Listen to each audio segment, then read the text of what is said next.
Hello DSP aspirants. విద్యా మనోవిజ్ఞాన శాస్త్రము తరగతి గది అన్వయింపు సైకాలజీ నుంచి ఈ బిట్. శ్రీనివాస రామానుజన్ గణిత మేధావి, కానీ ఆంగ్ల భాష సామర్థ్యము అంతగా లేనివాడు. ఈ లక్షణాలు సూచించేవి: 1. వ్యక్తంతర భేదాలు, 2. వ్యక్తి అంతర్గత భేదాలు, 3. విలువల్లో భేదాలు, 4. శాంతి కాంక్ష. మనం జాగ్రత్తగా ఈ ఆప్షన్లన్నీ కూడా పరిశీలన చేస్తే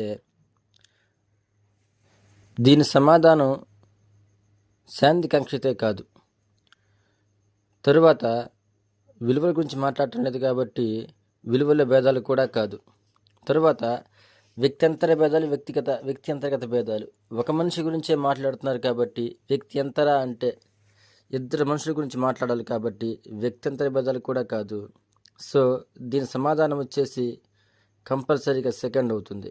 వ్యక్తి అంతర్గత భేదాలు అంటే ఒకే మనిషిలో రెండు వేరు సామర్థ్యాలు, వాటి మధ్య భేదాలు ఉండటాన్ని వ్యక్తి అంతర్గత భేదాలు అంటారు. Thank you all of you. ఇలాంటి మరిన్ని వీడియోస్ కోసం please subscribe our YouTube channel. This is your Kakani maths world. Thank you all of you.